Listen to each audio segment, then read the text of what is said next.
గుంటూరు మరియు విజయవాడ ఈ మధ్యలో ఉన్నటువంటి మంగళగిరిలో నెలకొని ఉన్నటువంటి శ్రీ లక్ష్మీ నరసింహస్వామి ఆలయానికైతే బస్సులో ఒంగోలు నుండి అయితే బయలుదేరాను.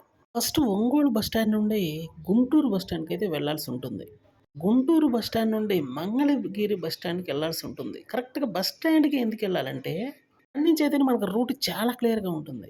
ప్రెజెంట్ అయితే గుంటూరు బస్ స్టాండ్‌కి రావడం జరిగింది. ఇక్కడి నుంచి జస్ట్ ఒక 200 మీటర్లు నడిస్తే లెఫ్ట్ సైడ్ మంగళగిరి వెళ్ళేందుకైతే బస్సులు రెడీగా ఉంటాయన్నమాట. ప్రతి 15 నిమిషాలకైతే ఒక బస్సు మంగళగిరికి వెళ్తుంటుంది. కరెక్ట్‌గా ఇప్పుడు నేనొస్తున్నటువంటి దారిలో వస్తేనే మంగళగిరికి వెళ్ళే బస్ స్టాప్ అంటే పక్కన ఇంకొక లోకల్ బస్ స్టాప్ ఉంటుందనమాట. అక్కడికి రావాల్సి ఉంటుంది. మీకు అక్కడి నుంచి ఫ్రీక్వెంట్‌గా బసెస్ ఉంటాయి. ఇప్పుడు టైం కరెక్ట్‌గా 8:30 అయింది. అంటే ఎర్లీగా వెళ్తే ఎర్లీగా అయితే బస్ క్యాచ్ చేయొచ్చనమాట. ఈ రూట్‌లో నుంచి కొంచెం పైకెళ్తే మనకి మంగళగిరి వెళ్ళటానికైతే బసెస్ అవైలబుల్‌గా ఉంటాయన్నమాట ఇక్కడ.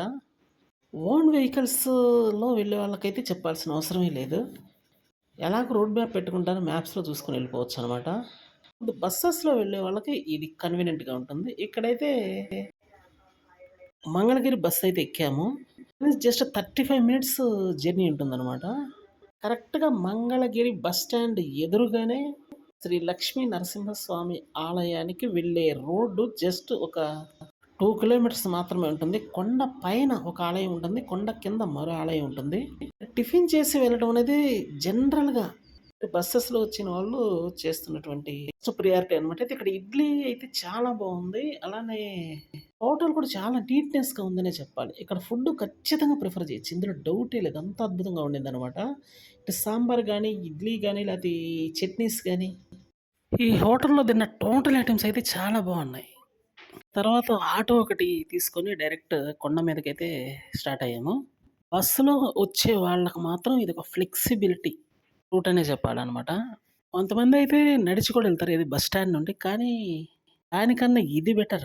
ఇట్లా ఆటో తీసుకొని కరెక్ట్‌గా గుడి దగ్గరికెళ్తామనమాట. ఆటో డ్రైవర్ అయితే ముందే డబ్బులు తీసుకోడు. రిటర్న్ వచ్చిన తర్వాత కిందకొచ్చాక డబ్బులు తీసుకుంటాడు. దగ్గర దగ్గర ఇద్దరు మనుషులైతే 200 పే చేయాల్సుంటుంది.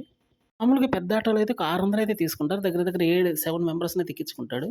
ఇట్లా కొండ మీద వెళ్ళే కొద్దీ అప్పుంటుంది. పైన పక్కన వ్యూ అయితే బానే కనిపిస్తుంది. కింద ఉన్నటువంటి గాలి గోపురం అద్భుతంగా కనిపిస్తుంది. మళ్ళీ కొండ కిందకొస్తాం కాబట్టి దాని గురించి మాట్లాడదాం. వెళ్ళే రూట్ మాత్రం కొంచెం బాగాన అప్ కొండ మీద ఎట్లయితే ఎక్కుతున్నామో సేమ్ అదే పరిస్థితనమాట. అందువల్ల వెళ్ళే దారి కూడా బానే ఉంటుంది.